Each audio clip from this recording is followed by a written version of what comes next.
execution down. It started with Keria's death at level 1.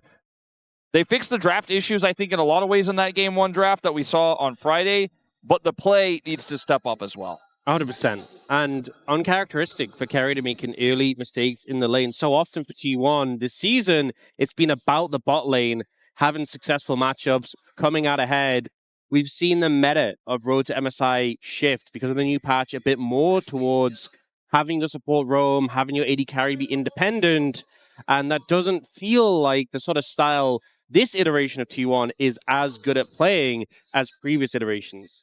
Well, we are into pick and ban here for game number 2. No switch up as far as sides are concerned. T1 had right of first selection in game 1. They keep it here by losing that game, and they have once again decided to get on towards the blue side, first pick over to Gen.G. We'll see whether that develops as we move towards game number 3, but kind of curious, there is no switch up of the mindset here as the final ban on the Gen.G side is going to be that Karma. That is the only deviation from game number 1. The Vi was banned from them in that slot last time. Well, and that is going to be alleviated here as T1 take away the Rise instead of the Karma. Banning the Rise now because Cassiopeia isn't there. Now kind of deliberating because they banned Jace last time, but the Vi is available as well. And just a lot of picks in general.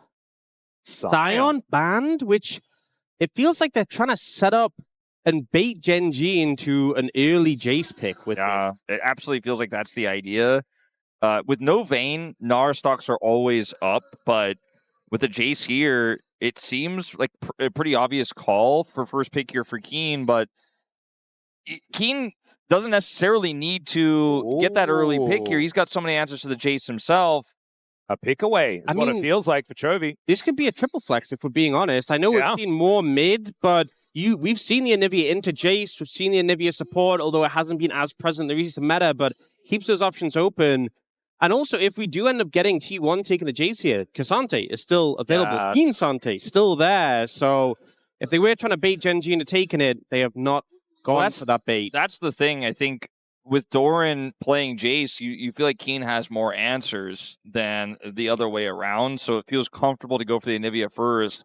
Vi picked up early here might mean something like Vi Ahri. Vi Lissandra probably not feeling as great with the Anivia matchup, so we'll see what Faker has decided to go with here. Could also be Annie, but probably not. It's a little bit less common with the Vi. Yeah, the Annie Anivia, I feel like we have seen a few times, so it might be an option, but instead they're going to go with some different fire, as the Rumble will be locked away here for Doran. And I think in this situation, Gen.G could just end up going for the Cassante, for Kiin, or... I mean, one thing is the Galio is not an option in this situation. We've seen the Yorick into Rumble be somewhat successful in terms of these options you have. But T1...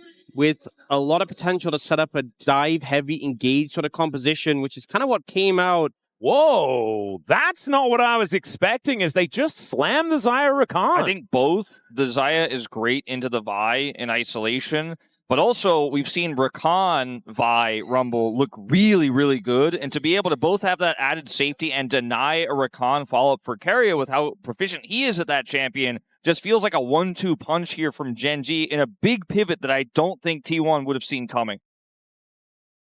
We'll see what the response is going to be. Prior to this series, on this weekend, we've had 20 out of 28 of the last 4 picks be bot lane. So getting a bit of a turnaround, the fact that we're prioritizing this bot lane early on. I thought you were telling me that we're going to have jungle Rakan and mid lane Xayah. That could be, still, but I think probably not likely. Okay.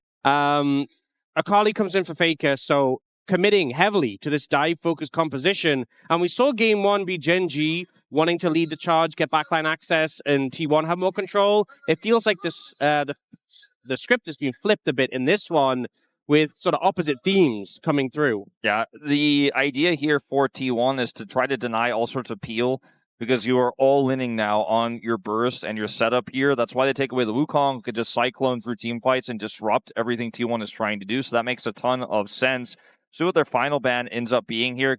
Could be the Cassante, right? But you don't necessarily want to do that when Oner is also available and Kiin's champion pool is so massive. The Yorick is still looming, as mentioned before. And the Jarvan is still available. Yeah, Jarvan also so good here. It's kind of crazy that it hasn't seen any priority at all throughout this series, as it has been first pick in a whole lot of them leading up to this on this patch. Nefiri going to be taken away first. Yeah, I think it makes a lot of sense. We originally saw Nefiri come out as a Vi counter, and it's risen in priority, but especially here, would be hard to pin down. It's probably just maybe even an Ashe ban, right? Because it's so much single target lockdown already. When you have the Ashe comes through, the Vi follows up.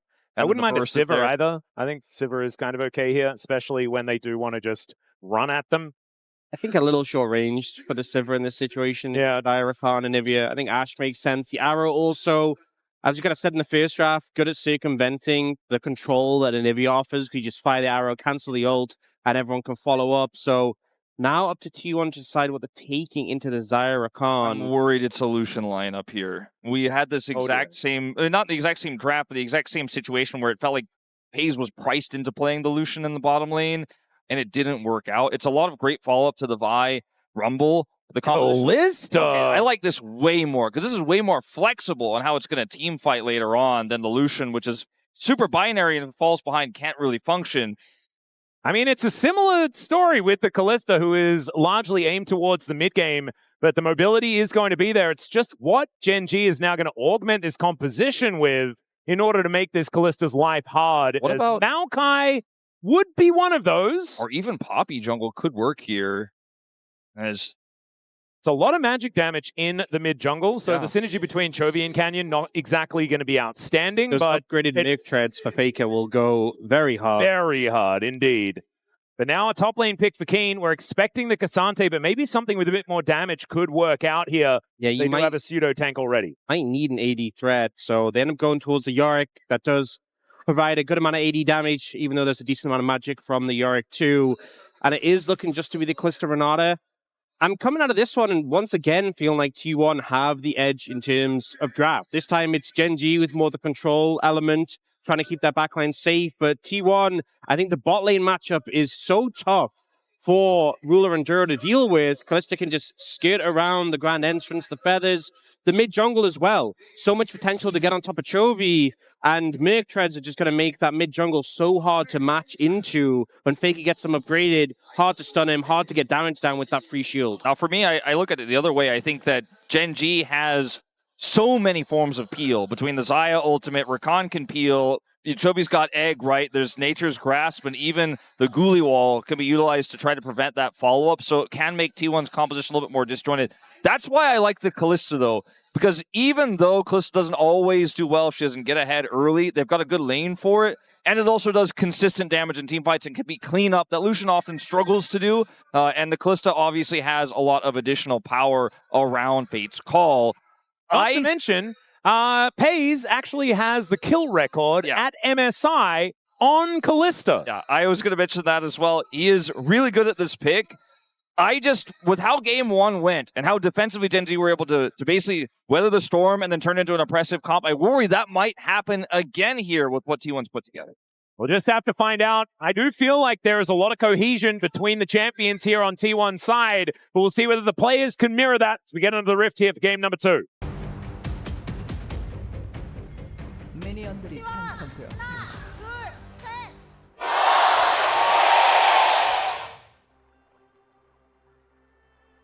젠지 하나, 둘, 셋.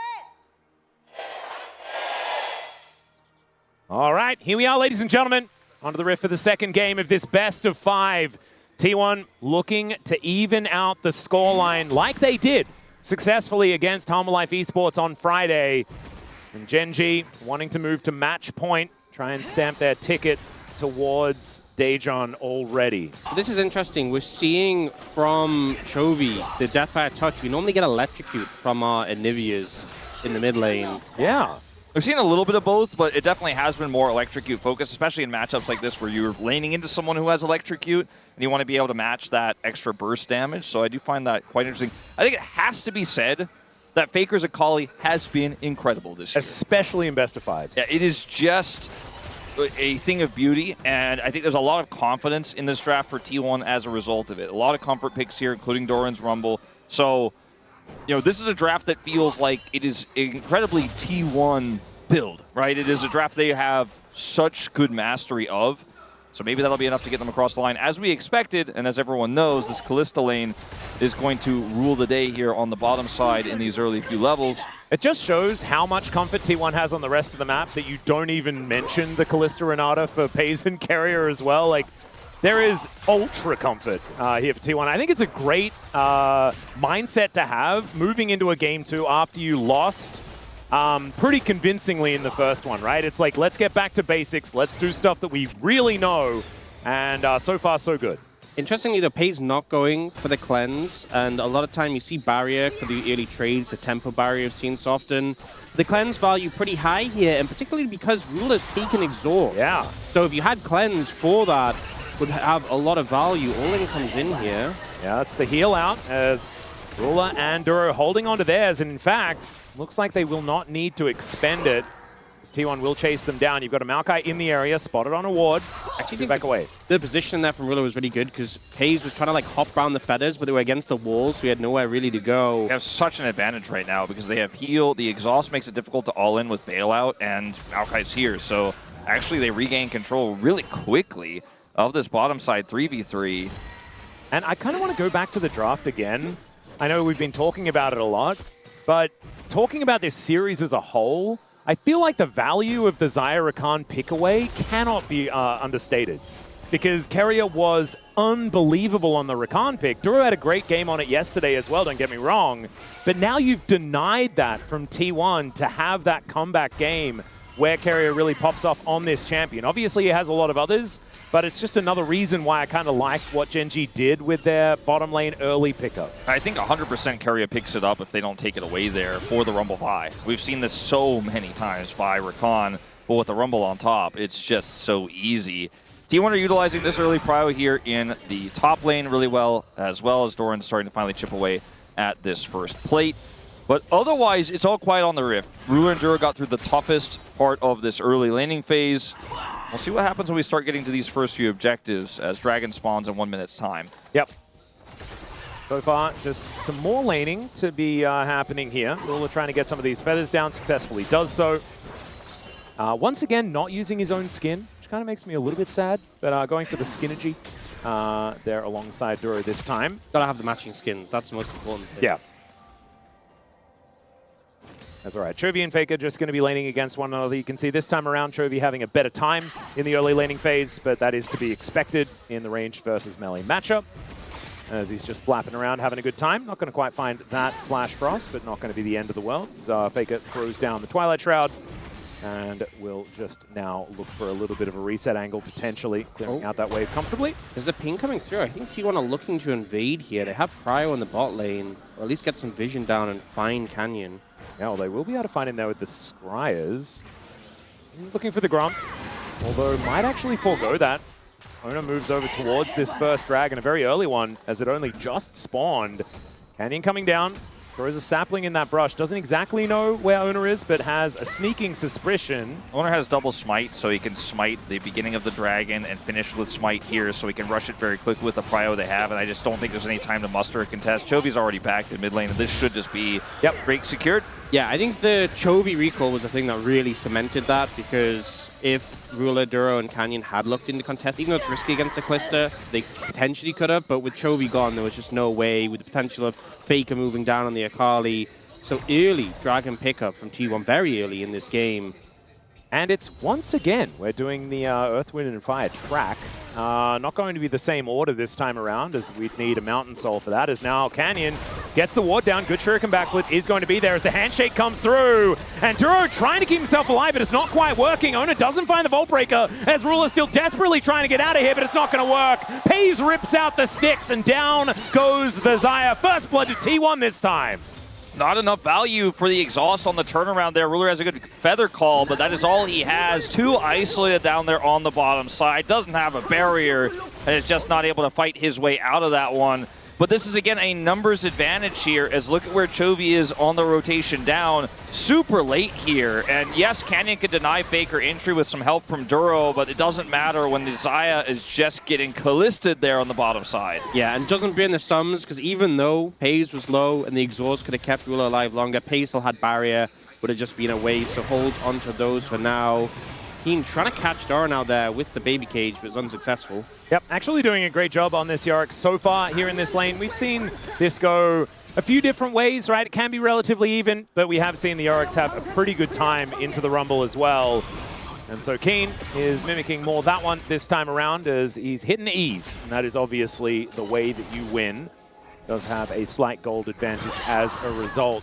Gold, though, is pretty even, basically. You've got Chovy being able to pull ahead as far as farm, with Faker going for that roam, but the bot lane is going to be in a great spot here for T1, so a much more even affair this time, instead of Gen.G just kind of running away with the game from a very early mark in Game 1. And I think, unlike last game, T1 have been able to play to their win cons, step by step, hitting every benchmark with the early game Kalista going very well, leading to a very fast, on spawn, essentially, Dragon for Oner.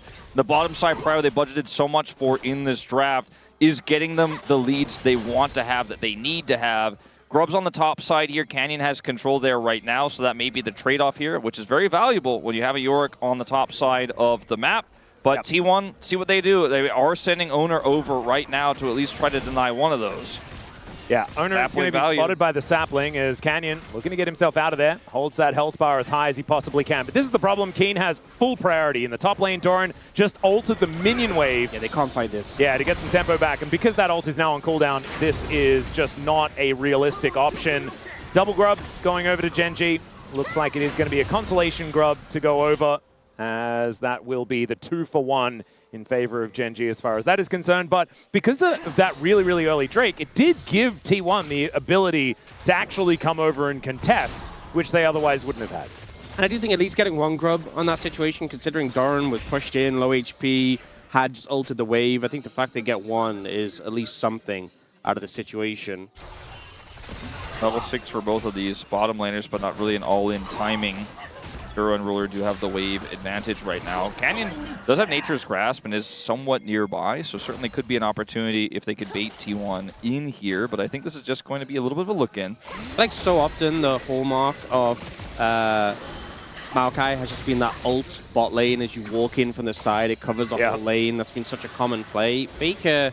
Oh, stun going to connect the flash forward from Chovy as Faker is going to get out of there. Holds onto the flash, though. So Chovy with a little bit of an overestimation of his damage potential. Doesn't have Electrocute proc in that final shot. If you look at his items, he certainly doesn't have a lot of ability power right now either. And I think Faker just... Like Catalyst, it throws a little rocket in. I think Faker at this point was just able to realize there's not enough damage there. He doesn't panic and he walks it off. Yeah, it doesn't burn his flash or ultimate. So Faker feeling really good about the situation now with Chovy being down flash. If Oner wants to show up mid, Chovy could be a target, or for this Dragon in 30 seconds, if Gen.G want to contest it, then mid laner will be vulnerable. Well, let's see whether Oner can get over there and lock this one down, going for a reset prior. If that is going to be first item collected, then that is going to be a big advantage for the Vi, and I hazard to guess that the Sundered Sky is coming in. There it is, Rageblade also done for Peyz, as Doran throws down the Equalizer once again. Man, he has been defensively equalizing all the time this game, as the Maiden is going to be taken out. Kiin not protecting her that well. Canyon showing on the top side here, so I feel like T1 has kind of free reign to set up for this Dragon. Yeah, and I think that Doran's going to just escape here, likely. Sapling will just barely get him to have to stay. They need to get something crossed if we're going to give this Dragon up. I mean, it's double Dragon here again with very valuable elementals. That's a teleport to the top lane from Keria, though. He does have the Unsealed Spellbook to allow him to get up there, but still, Oner is sticking with this Dragon. I think that's enough. That Unsealed Spellbook pick gets him the defense there, denies Canyon, and they get double Dragon into Chemtech Soul. That feels so rough, the fact that it's the double Dragon that you secured, you put the priority on it early, and then it's a Chemtech Soul, which doesn't bolster your composition. It's great for Kalista, though. It does help out Kalista, that is true. Especially with Bailout. It's for sure not the one you were hoping for with this heavy investment towards the bot side of the map. Yeah, and Gen.G are going to double down on this top side as Ruler is looking to grab some extra plates. Peyz doing the same thing in this bottom lane, as we can see here, just ripping through these plates himself. Things very even as far as farm is concerned, but that first blood going a long way for this Kalista, now augmented with a bunch of extra money as he takes crockery from these structures. And Ruler is now going to have to back away, scries some stuff first before he does head back home. First items, though, have been collected by both of our AD carries.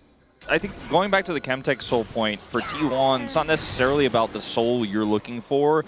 It's about how much you want Gen.G to force fights for it when you're at your strongest in mid-game with mid-game Akali and mid-game Kalista, right? And that's where you want to be forcing Gen.G in those uncomfortable fights. And Gen.G can look at this and say, you know, I will give you soul point if we don't like that fight, because we're going to scale up with our Xayah, with our Anivia, and we're going to be more powerful later. The fact that it's not a Hextech soul point, for example, gives Gen.G the ability to say no. Yeah, and I think that's what feels so unfortunate about this, because T1 right now, they have a significant gold lead here, but they need to win team fights with that gold lead to hold on to it, to maintain that advantage. And if Gen.G avoid those fights, that's when it gets a little bit trickier.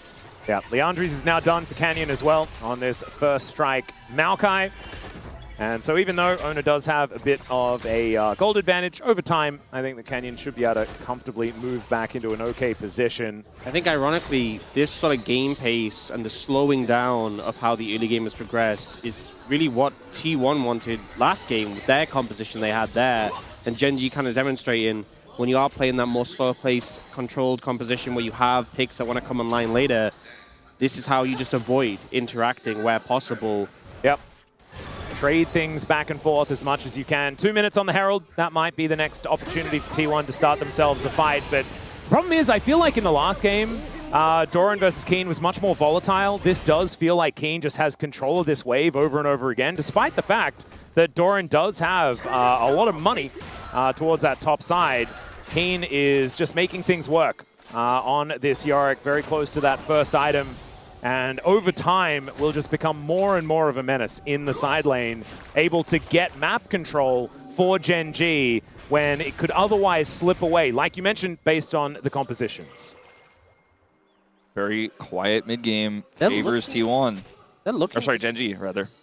I was going to say, they're looking potentially for Chovy in the bot lane. Oner was just hovering around. Chovy's flash about to come up, and we so often see those plays made just before someone's flash becomes available, but he plays defensively, Canyon moves over, and nothing's to come for it. Faker now has that Gunblade spike, which is so significant on Akali. The all-in potential, very hard to deal with, but as you said, we'll just slow and calm, exactly what Gen.G need.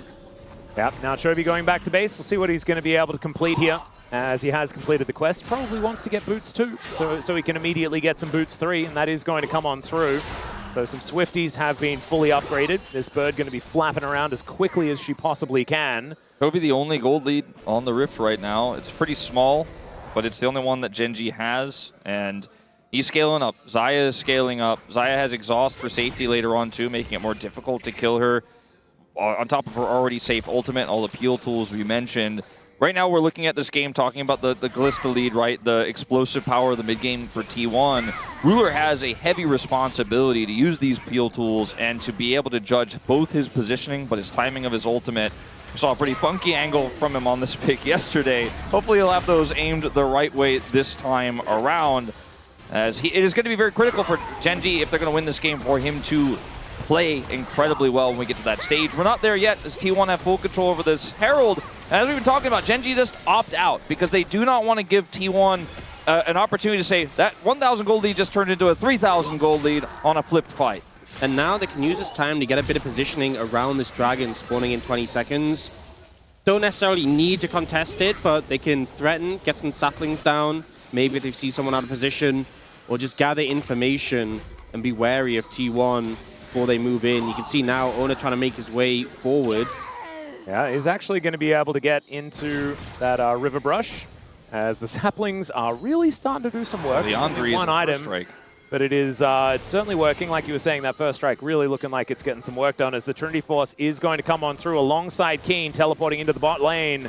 As Gen.G wanting to deny the soul point. Faker is going to be spotted here by Kiin. Combat Herald down, and it's a lot of damage. Yeah, like you were saying, there is the Combat Herald as Canyon flashes out of the way, but he's still going to get knocked up. As Shelly getting a lot of work down. He sips the sap, but it's not going to work.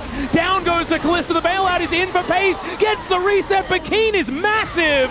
Duro and Chovy on the other side of the fight. They're in a lot of trouble. And Oner is going to let his fist do the talking. Still Kiin is in there, trying to take him down. And the egg, will it stay alive? The flash out from Chovy. He is able to keep himself up, and now Kiin in a 1v1 with Faker. He finds another Morning Mist, and this Yorick is a behemoth. Kiin is just an absolute monster. I think the two biggest things for Gen.G that kept that fight even was his Yorick just running around, smashing skulls. With a maiden! As well as Blade Caller as well had so much impact. A fight that T1 definitely felt like they should be winning with the Combat Herald as well.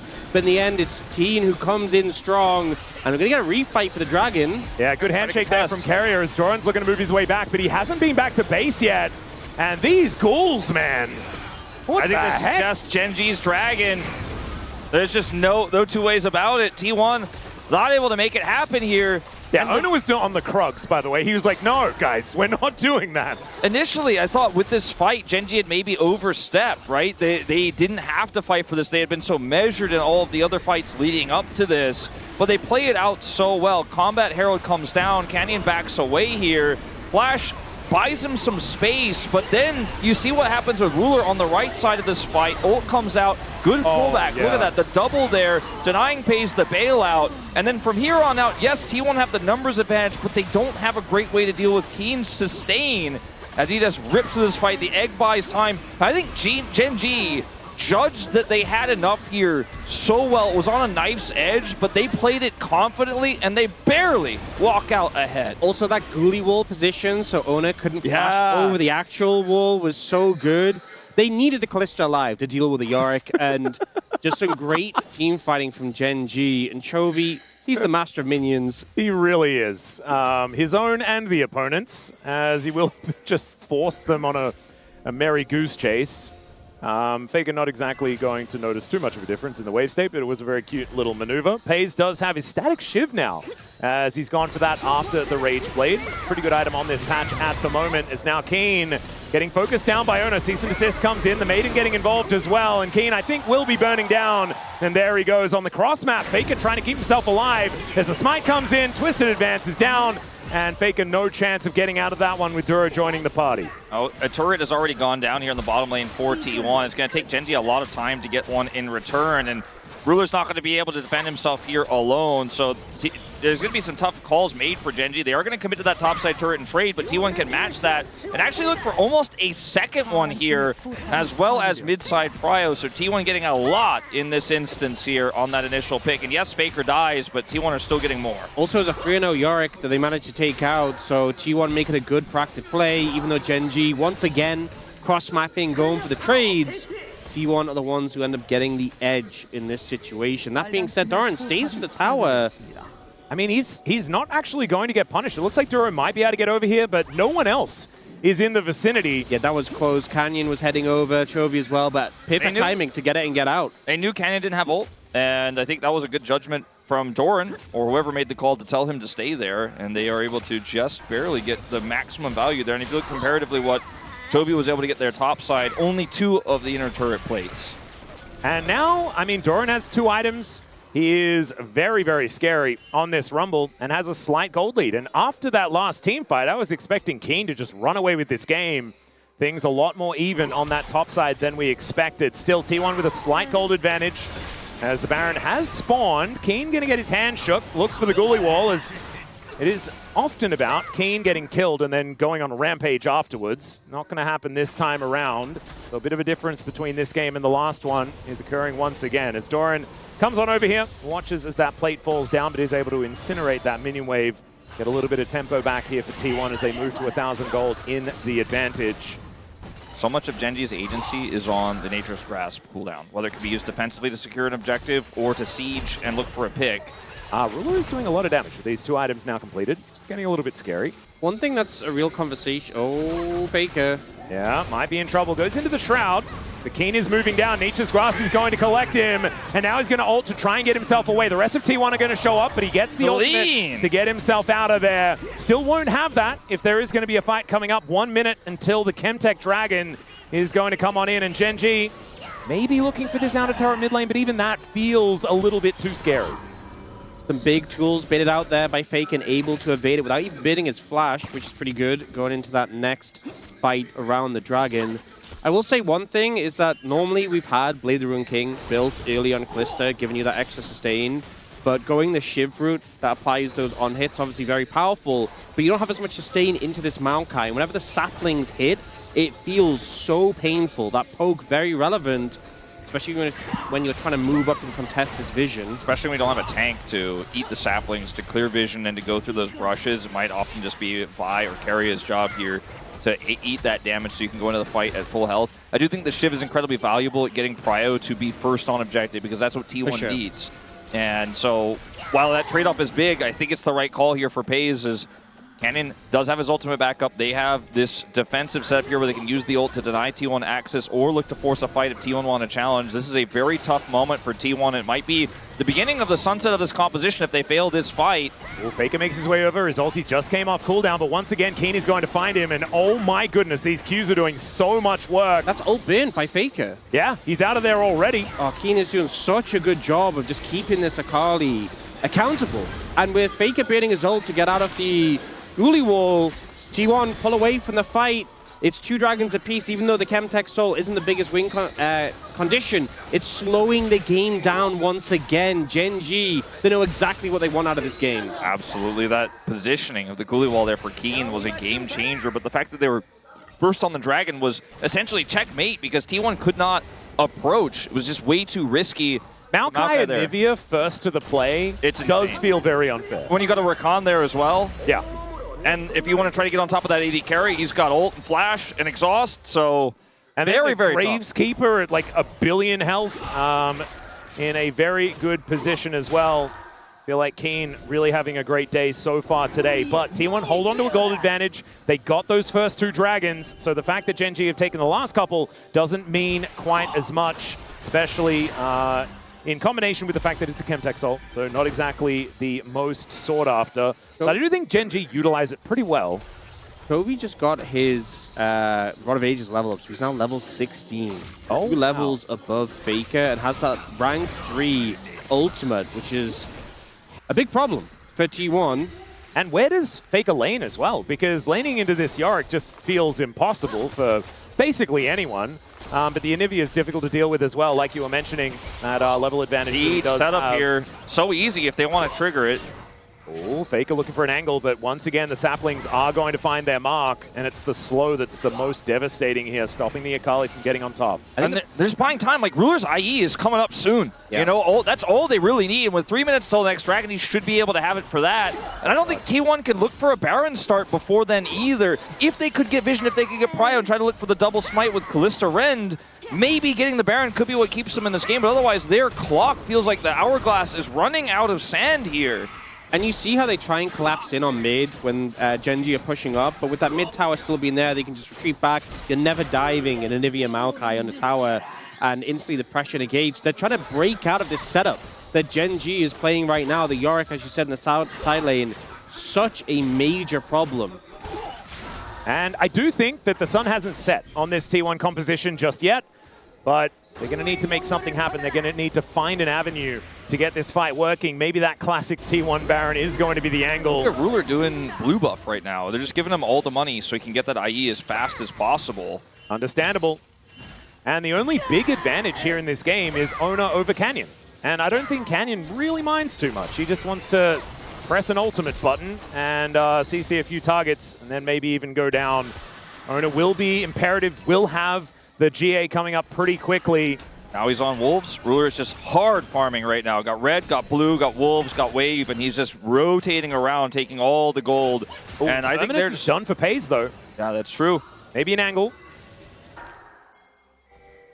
Now just looking for this outer turret in mid lane. Ruler going to burn down the flash out. And the cease and desist not actually going to be pressed here as Chovy now potentially in trouble. Faker liking this matchup a lot more as there is the perfect execution and gets the egg. But he's in range of the turret and is not going to be able to take down Chovy on this Anivia just yet, but gets him ready for the next bout. Ruler decides to flash instead of ult, which I think is correct because it's more value for a potential fight he thought T1 might look to take after his flash was burned there. He has IE now. He doesn't have his flash. Ghoulie wall comes in, and Kiin says, well, I think I'm going to have to get out of here. Peyz was on his way down. I don't know whether they would have even been able to kill him, to be honest, but good respect. I think that Kalista is the one pick that has to sustain damage to actually cut through this Yorick, and it's why... I mean, we haven't had many fights this game. We haven't had many actual 5v5s, but if Kalista is alive, that is the only person who can really shred. I think Gen.G are doing Baron. Like, they are like, I have Maokai ult, T1 cannot get there. A positional prio, we talked about it so many times. Ruler doesn't have flash, but it won't matter if they can never touch him. This ward is pretty ridiculous, though, from T1, as Chovy going to get engaged on. He flashes out of the way. There's a Nature's Grasp as Oner separates himself. The hostile takeover, gigantic, but once again, Kiin is going ballistic. Peyz trying to dash around the fight and does Mega Cone his way out, and it's T1 that find every angle, and only Canyon is left alive. T1 punished Gen.G for going for the aggressive Baron. Chovy was on the front line with no egg, and they immediately target him. Peyz kiting like his life depends on it, and it absolutely did. Watch Oner when he goes in here as well, as they initially catch Chovy. Flashes on him, despite the charmed defensive attempt there from Duro. Chovy's taken out. Equalizer here, decent. Even though the feathers come through, Peyz is able to fight his way out, kite his way out. He's got the bailout rolling,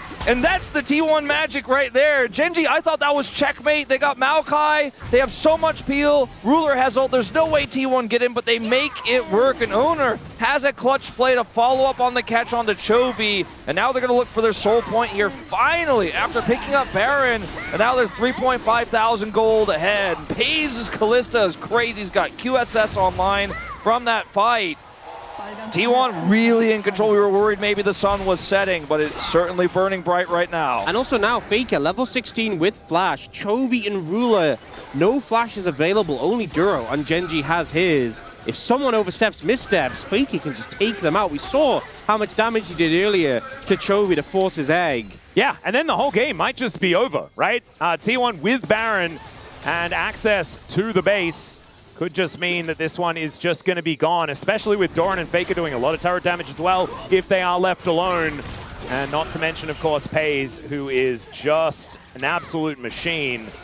Still, 4,000 gold isn't insurmountable, but it is starting to feel like Gen.G are falling that little bit too far behind, right? This is the kind of snowball that this T1 composition absolutely wanted to have. This is the momentum they were lacking for most of this game, that really a composition like this once, and Gen.G had been able to negate and shut down. And I think what's going to be a little bit frustrating is the fact that the Baron was started by Gen.G. I think maybe the thought process was we can force a teleport here, and that can be enough. And now Equalizer coming down on the tower. Yeah, handshake is good. Featherstorm going to be invested here by Ruler. That is a big cooldown, exactly what T1 wanted. Yeah, and I think when Oner charging his Q and his ult available, if he doesn't press R there, he probably just dies, and letting the turret go is the correct call. But now he has another safety tool lost, and T1 still have a whole minute of Baron here. They want this inhibitor. Yep, they're going to take the Maiden as well, as Canyon looking for a little bit of a potential engage. Ghoulie wall, and the actual wall! He's going to get the GA out of Oner and probably secure his life as well. Hostile takeover doesn't find the angle this time as Peyz is behind the base gates. He is in so much danger. The bailout not going to work as Ruler stays just barely alive. Keria going to fall, and T1's Baron will stop there. What a beautiful play from Gen.G on the punish. The wall was great. There are so many things they can build. What game is this? And Ruler is able to just realize that as long as I walk away here and they can't kill me, the bailout doesn't go through, then it's over as Peyz tries his hardest. But initially here, it's the catch on to Oner. They get the root, the Ghoulie wall, and regular wall. Dash is interrupted, as you say, and then Peyz is like, I gotta get in here and carry this fight, but they get the charm on him. They put him in the bouncy castle. When the bailout comes through, Ruler pieces out. You know what? Says, you cannot kill me. You're not gonna get that extra auto damage to look for the Ren to finish. I'm going to say it. Say it. No, he didn't. He didn't need to do that. They could have just let Oner die, and that wouldn't be good, but it wouldn't be that bad. But they No, but you know what happens? Peyz keeps a friend. Okay? Oner's like, thanks, man. You didn't have to do that. You know? He really didn't. And now they're still buddies. That gold, just the spike up and the immediate spike down. I just think that there's a feeling or a tendency, especially with a lot of our LCK teams right now, this road to MSI in particular, including our play-ins, of desperation, of feeling that your comp needs to win now, that has led to leads being tossed away. And they had such a proactive moment that they had the GA. They thought, okay, we should be able to siege this up. Let's get kills. You get the inhibitor, but you get kills. You actually just win the game right there. And I think their eyes were too big for their stomach, and the punish was so swift from Kiin and Chovy there. And Peyz felt like he had to salvage it. He felt like he had to do that because if they lost that, they lose too much control over the map. And then Gen.G stabilized again off of just one pick, and they thought, we have to force. But I agree, they did not, and they chose to, and now Gen.G are back at the driver's seat a little bit here. Still down on gold, but we've already discussed so much about the compositions, and those flashes are back up. Ruler's got his flash back up. Chovy's about to have his. Oh, Faker looking for an angle towards Chovy as he does dash on in. There's a grand entrance, and Faker is just taken out. Ruler finds the feather, and the Akali falls. Gen.G now with a huge leg up here, 1 minute until the dragon. Duro's presence there was a difference maker. Faker knew Ruler was there, saw Chovy, thought I can take him out, but Duro's charm denies the chance of the play, and now Gen.G have full control over the map. If you want to try and move in and contest this dragon, it's going to be so hard. The saplings are getting thrown down. You're going to get choked out of your own jungle. Yeah, I think Gen.G want more than just the dragon here too, but they're struggling to find a siege angle here with Canyon. Oh, Duro, he's Rakan. Duro has had so many great peel moments this game, including on that base defense we just saw. He's 9 out of 10 KP. He's popping off on this Rakan pick, which has been so essential to their ability to deal with this composition. We talked about all the peel tools, but they're starting to really feel like they're being realized in this game.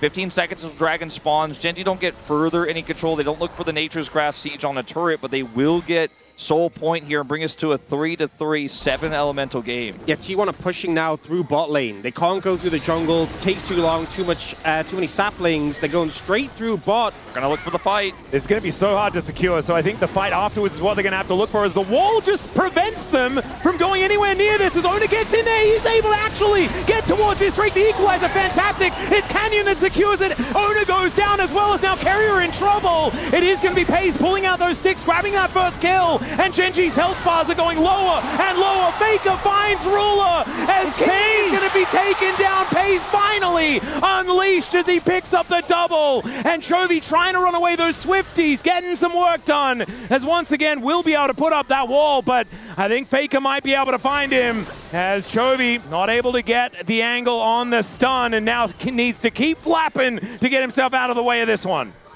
It's gonna get another Q though. It's got vision. Chovy's TP is nearly up. Oh, hang on, wait, he's just long. buying so much time though. Yeah, this is actually such a win for Gen.G. Even if he dies ultimately, he has his egg too. Keria has the CC, but he can TP in the egg. If Handshake's gone. Yeah, there's the egg.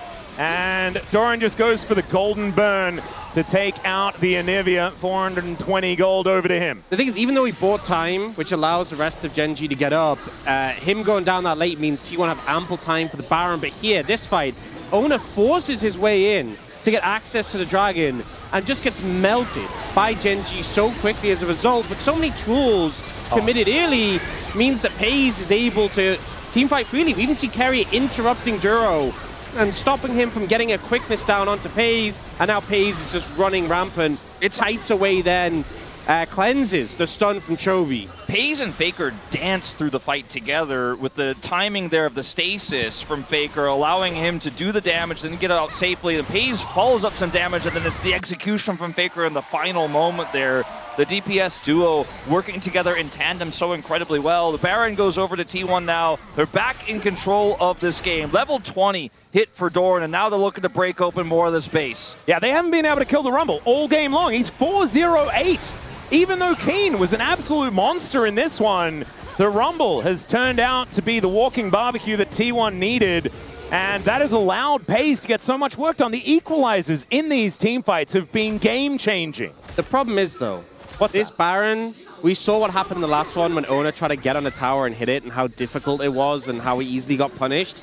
You're playing a composition where your longest range champion is a Kalista. Sieging is not easy into this Gen.G composition, so I just don't think they're going to make much headway in terms of pushing into the base. Not to mention, if you push too far, the Maokai finds that angle, you all get rooted, 100%. You get stuck, and you get punished and die. Not to mention, also, there are flank teleport wards that they know they're trying to find all of, but they know they probably haven't gotten every single one of them. There are a few here that aren't necessarily designed for that, but could be utilized as such if they do push up too far. So T1 have to be measured and really, frankly, let the minions do most of the work, which allows Gen.G to slow this down and look for clear in all three lanes. They have an Anivia, so it is really rough for T1 here without getting kills to actually look for this inhibitor. They do have a big stacked wave in mid now. They're going to transfer that pressure into this bottom lane. I think importantly, the Anivia is not here for the bottom lane, so they feel a lot freer. The Maokai are going to come down though, and that will just force them off. They can clear out that wave. That is still a decent amount of damage onto Oner. The equalizer comes in, and that's going to be a lot as well. Still, Duro going to be there to try and help keep his teammates' health bars safer. That is going to be successful for now. Ruler's health bar still full. And man, 6 Elemental Drakes so far. The next one, 1 minute 20. And finally, the Chemtech Soul will come in. The Rebel Baron power play sitting at 1,400. Not a whole lot has been gained since that Baron did go down. It's still a 4,000 gold lead. But as we crest towards the 40-minute mark, 4,000 gold doesn't really feel like it means all that much. Both of these AD carries sitting on 5 items each. And Gen.G still in with a fighting chance. T1 going to have to keep it tight if they want to take this one. But the war of attrition being won by them for, so far. And Inhibitor looking like it is starting to really take some big hits here from those cannon minions empowered by the Baron. And Doran is just empowering that here. Gen.G look like they will barely get the defense. No, they decide not to. Yeah, a cannon will go down. So the Inhibitor in the mid lane is going to fall. But you're fine with that. Honestly, I think Gen.G okay with that mid lane Inhibitor having the super minions pushing in, gives an extra source of farm compared to your opponent because those minions will just push by themselves and mid easy to handle. Dragon up in 30 seconds. Nothing really changing from the Baron that T1 were able to take. And once again, we're looking to see these two teams throw down and play for the Dragon Soul. Yep. 900 gold was the Rebel Baron power play in the end. So not a massive amount, but a teleport in from Kiin. Looks like Gen.G do want to fight for this soul. Quadra Chemtech Soul is kind of crazy, as now Ruler might be in trouble. Does have the Featherstorm, but the Cease and Desist comes down. He finally gets that ulti through, as the flash out doesn't work, and the bottom lane are eviscerated. Canyon still trying to fight, gets the sticks ripped out of him though, and it's Faker that grabs the kill. A double for the Akali, and T1, they don't care about a dragon. They just want to kill all of Gen.G and win this game too, bringing us once again to a best of 3 for a ticket to MSI. Kiin does end up getting a kill onto Doran, and Chovy is buying time, but that mid Inhibitor is open, and Peyz is going to end this game. There's no way Chovy can get back, and I think we are going to a 1-1 series They're here. just escorting him, keeping him under lock so he can't get back to base. They'll push through with the super minions. He will eventually go down, and T1 will equalize the series.